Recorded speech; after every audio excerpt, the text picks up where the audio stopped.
Haven is a story-focused RPG and the second console and PC game released by the Game Bakers. It was released at the end of 2020. Their first game, Fury, had become one of my favorite indie games, so I was excited to give this game a try. Haven is available on PC, PlayStation, Xbox, and Nintendo platforms, and I played the PC version of the game. Haven can be enjoyed both as a single-player game or as a two-player co-op experience. Most games will tailor their experience to favor only one of these gameplay styles. What's great about Haven is that the experience from single-player to co-op does change the game, but nothing's taken away. In fact, it creates two unique and viable styles of gameplay. The story follows Yu and Kei through a story about love, rebellion, and freedom. The game starts as they arrive on a planet called Source. They're fugitives that fled a society called the Apiary in order to escape the Matchmaker, a system that forces relationships between people based on statistics in order to maximize happiness. Yu and Kei both found love in each other and heavily oppose their matchmaker's selected mates. They arrive on Source with nothing but each other in search for resources to survive and start a new life together. As the game progresses, they learn more about the Apiary, the impact it had on Source, and learn more about each other. The early moments of Haven have you spend time with Yu and Kei as they come to terms with their choices. With no resistance or conflict in the opening hours, the game's pacing can feel slow, but it gives you the proper amount of time to get to know Yu and Kei before introducing any external story elements. It begins to immerse you by giving you an understanding of their relationship and understand the gravity of their situation. The slow start conveys the importance of the game's story, characters, and writing, while introducing you to the gameplay loop of exploration, combat, and resource management. Haven's important defining moments are simply Yu and Kei spending time together. Throughout the entirety of the game, Yu and Kei are interacting with one another. It provides you with such a laid-back and enjoyable atmosphere, as you get to simply make memories with these grounded and likable characters. Yu and Kei's relationship, like any other, is not perfect. Their relationship is a realistic representation of love. It's intimate and straightforward, but not without problems. Haven's conflicts and environments apply both internal and external stress to their relationship, and it'll deeply explore Yu and Kei's strong bond with one another. It's unique in how strongly it expresses the many sides, forms, and expressions love can take. They'll open up to each other about their thoughts, fears, and doubts. They've already experienced the powerlessness and fear that they felt at the Apiary, with those above them controlling their lives, and now face the challenge of surviving alone on an unknown planet. You can feel how they complement each other emotionally and intellectually as they practically work through their problems. Yu and Kei's different specialties create a whole that's greater than the sum of their parts. They show both tangible and intangible results as they begin to thrive in their new home and strengthen their resolve over time. I admire their strong bond as they continue to struggle and grow throughout the events of the game. Yu and Kei's conversations involve moments where the player or players choose from two dialogue options that serve to add minor flair and personalized conversations. Depending on your choices, Yu and Kei's confidence can be boosted that affect a minor detail within the game's main ending. It's a simple mechanic that's harmless and doesn't affect much in the game. My only nitpick is that during my playthrough, I had no idea what the confidence boost was affecting, and assumed it was some hidden stat that was beneficial to boost. So instead of choosing the dialogue I wanted to choose, I would instead lean toward dialogue options that I thought would increase Yu and Kei's confidence. Maybe it would have been beneficial to keep the confidence boost acknowledgement hidden, or make it more subtle. It would keep the resulting player's influence in the ending, while not misinterpreting it and building it up to be something it's not, or something I thought it was. As the game progresses, more characters and elements that expand the world are introduced that continue to engage me. Yu and Kei will need to figure out how to survive, fix their home, the Nest, stop the Apiary from pursuing them, and figure out why this mysterious element called the Rust is corrupting Source and the ecosystem within it. The writing teases a lot of small details, but never confirms or explores them. It got me thinking but never gave me the answers. It left me curious and wanting to know more about the world. I thought there would be some big reveal or event with the introduction of characters with ties to Yu and Kei back on the Apiary, but there was no big reveal or typical major conflict that took place on Source. This isn't a complaint because a game doesn't need a big reveal to have a good story, but by the end of the game it left me with a lot of things I still wanted to know about Source, the Apiary, and the people back on the Apiary. I ended up being okay with this because the story only follows two people, Yu and Kei. It didn't need to be grand. What was grand was UNK's actions and what they sacrificed to live on Source. Experiencing their story firsthand as a player, and spending time with UNK is what satisfied me. Their relationship was well worth the game's focus and attention to detail. The finale felt grand, and felt like a proper ending of a chapter in UNK's life. I see it as a compliment that by the end I left wanting to know more. I could see a potential sequel that could explore the parts of the world that I was curious to see more of, and if a sequel never happens, I'm content peeking into a small part of this world through UNK's eyes. Haven's not a difficult game, and the developers are quick to let you know that when selecting a new game. You're urged to take your time and enjoy the moments presented in between your actions with UNK. The gameplay consists of exploration, light combat, and resource management. Source is separated into many islets connected by flow threads. These flow threads can be traveled on to provide pathways on and between Source's islets. They're also used as a power source for UNK's hover boots and their home. You'll spend most of your time gliding around these islets, discovering and mapping out more of the connecting islets in order to gather resources. As their ship and home, the Nest, becomes damaged in the opening hours, your main objective will be to search for anything that can be used to repair the ship, as well as gather ingredients for food and medicine. UNK will soon also discover a dangerous substance they call rust, that's been making the wildlife on Source turn violent. Rust can be gathered simply by gliding over concentrated spots, or pacifying wildlife in combat. Rust can be used for both ship repair materials and to craft combat capsules. The survival and management elements reflect the goals and motivations of UNK.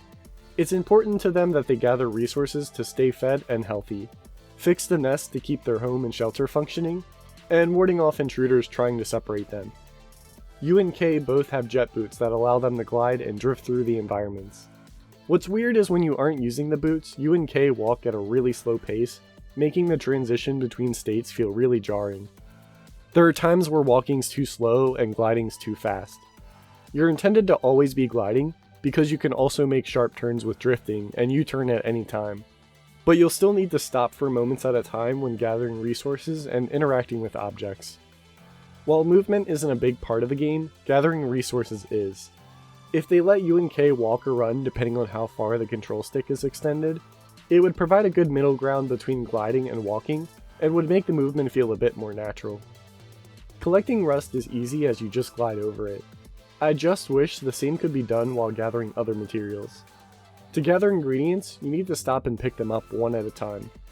Just gliding close to the ingredients without an input, or pressing the collect button once to collect everything, rather than just one at a time, would have you spend less time stopping and going. While the complaints regarding movement and collecting are just nitpicks, these are actions that are done throughout the entirety of the game, and could still be improved to feel more natural. I don't think there needs to be a large focus on movement the way the game is now, but if expanded upon, I could see these islets redesigned with skate park-like elements, adding platforming as a new way to interact with the world, and unlocking new movement abilities that give you access to new parts of Source. When you aren't exploring Source, you'll return to UNK's home, the Nest. Thematically, the Nest is brilliant. It's a safe space that welcomes UNK back from their adventures, out in the dangerous and unknown environments of Source. In the Nest, you'll be able to cook food, craft and use medicine to heal, craft capsules for battle, upgrade equipment, sleep, and more. Every one of these activities is done using a different part of the ship. Even something as simple as checking your current objective is thematically shown by grabbing a seat on the Nest sofa. Having a routine to return to while in the Nest is really immersive. You return there in order to make use of materials you gathered on Source.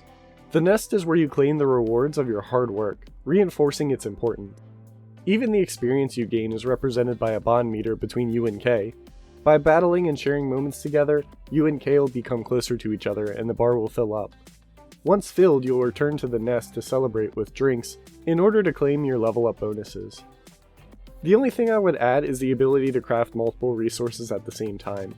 It became tedious and a bit time consuming crafting multiple food dishes, medicine, or capsules back to back, when instead you could just keep adding ingredients to result in larger quantities. This would save a lot of time and repeated actions through multiple menus. You and K spend precious time together in this space. During your interactions with the Nest, events are always sprinkled of you and K spending time together. They start with nothing, and on top of that a damaged ship. but the more you play, UNK will slowly fix their home and fill it with mementos from their experiences throughout the game, helping make the nest truly feel like home. During your outings in Source, you'll come across wildlife that's become violent due to rust exposure, and the apiary security robots called Hornets. Colliding with them transitions the game into active turn-based JRPG combat. The combat's unique, refreshing, and fun. UNK each have 4 main commands: Blast, Impact, Shield, and Pacify. While holding down a direction on the control stick, you'll charge up an action, and once it's filled, you'll let go to perform the action. What's unique is that the left and right control sticks independently control UNK, and they can act at any time they aren't already performing an action or queued up for an action. UNK will automatically target an enemy, and because the actions are so simple, the game is good at attacking the intended target. Additionally, if UNK charge the same type of attack, it'll result in Duo Impact or Duo Blast, doing massive damage. Duo attacks are very risky, as both UNK will be vulnerable to attacks during the longer charge times, so paying attention and picking the right times to perform them are crucial. Once an enemy's HP drops to 0, they'll fall to the ground. If left alone in that state, they'll soon get back up and restore some HP. In order to finish an enemy off, they must be pacified while on the ground. Charging Pacify will result in the knocked out enemy leaving the battlefield, and if all the enemies are knocked out at the same time, a Pacify All command can be performed. This mechanic forces you to think about when and who goes for Pacify in any particular moment. Sometimes you'll need to Pacify immediately, while other times you may need to wait in order to heal, guard, or knock down the remaining enemies for a Pacify All. The longer you wait before you Pacify, the greater the risk the enemy gets back up, so you constantly need to weigh your options and risk. The complexity goes even further with the enemy's variety in patterns, stats, and attacks. Some enemies are only weak to Blast, and others are only weak to Impact. Some enemies change their weaknesses based on their state. Other enemies have limited vulnerability openings, so you'll need to plan when to attack, rather than which attack to hit them with. You're rewarded for learning and memorizing enemy properties. The knowledge you gain from combat will allow you to be more efficient in future encounters. Additionally, UNK can craft capsules from the rust that they can use during combat. Tonics will improve the rate at which your actions charge, and bombs can heal a portion of your HP. Omni Blast and Omni Impact are strong attacks that hit all enemies. Certain encounters favor using your Omni Blast and Impact, showing you the importance of being prepared and keeping capsules on you at all times. Inputs are simple, but there's a good amount of focus required in controlling 2 characters at once. It's important to make sure that at least one of them is doing something at all times.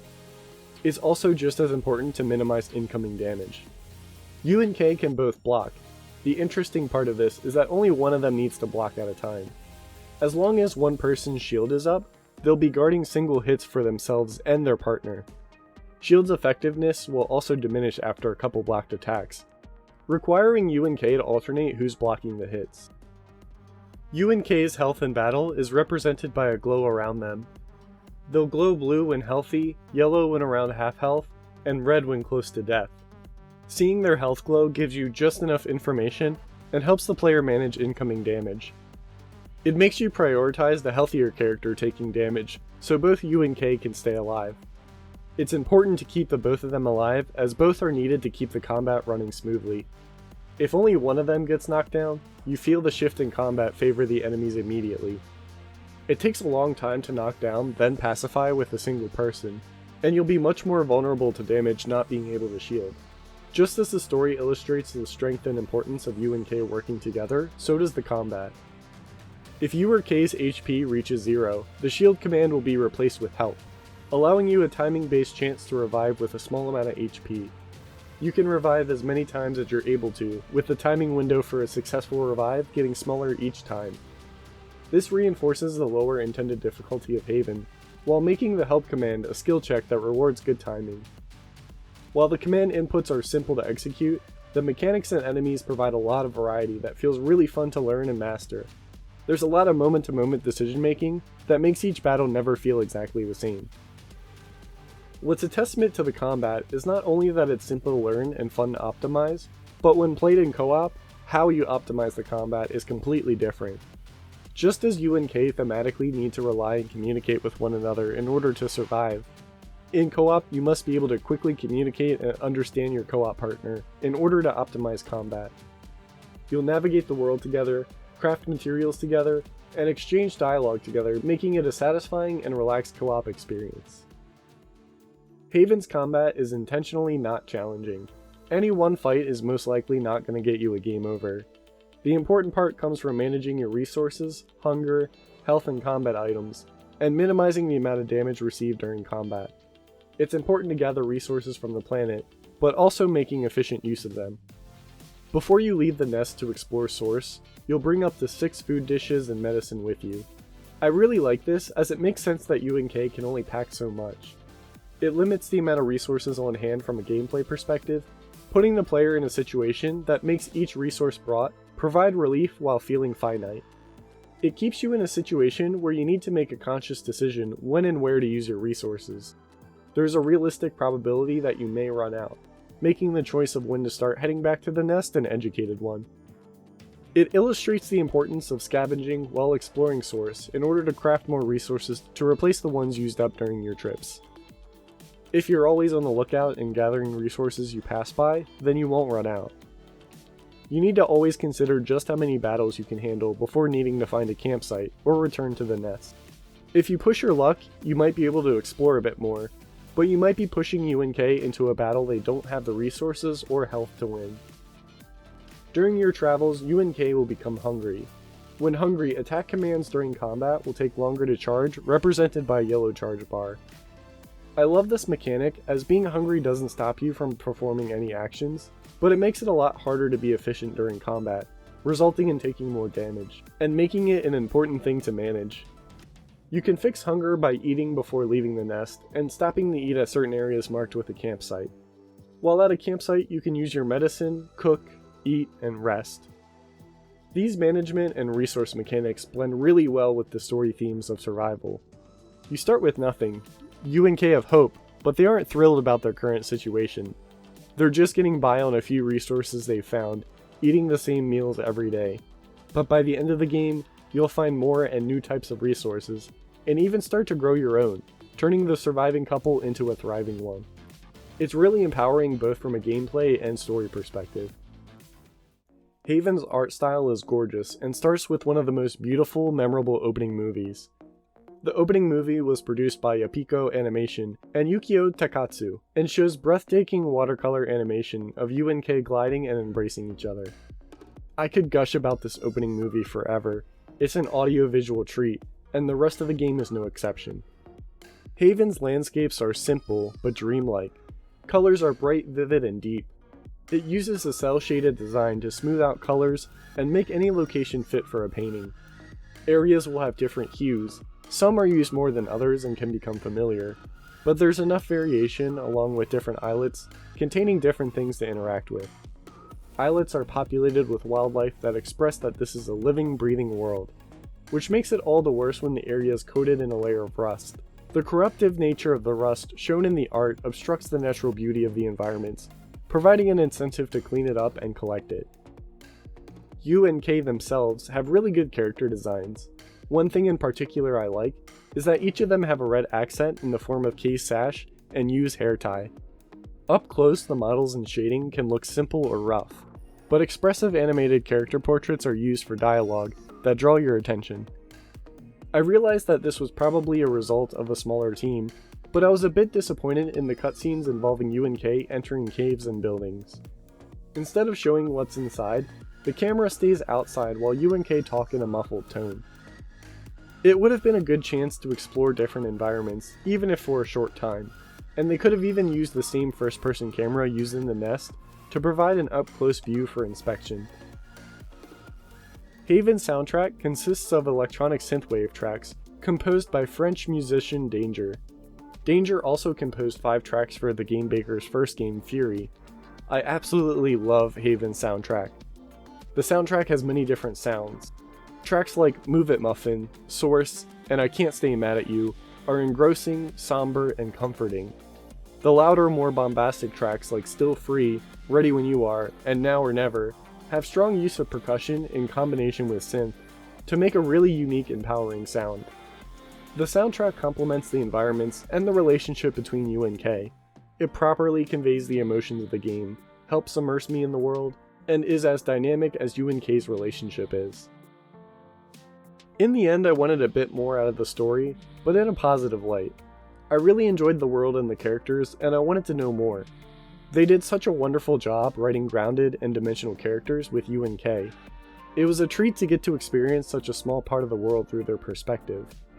The story themes and gameplay elements masterfully went hand in hand. It includes refreshing and unique combat that wasn't challenging, but was exciting to master and be efficient at. The combat in turn blended with the resource management, and provided a lot of engaging and impactful decision making. Aside from a few nitpicks I have nothing negative to say and had a wonderful time playing Haven. Thanks for watching the video. If you want to see more like it, please consider liking, commenting, and subscribing. I also stream on Twitch at twitch.tv/RyanBeardy, follow me on Twitter at RyanBeardy, and I have a Discord with the links below.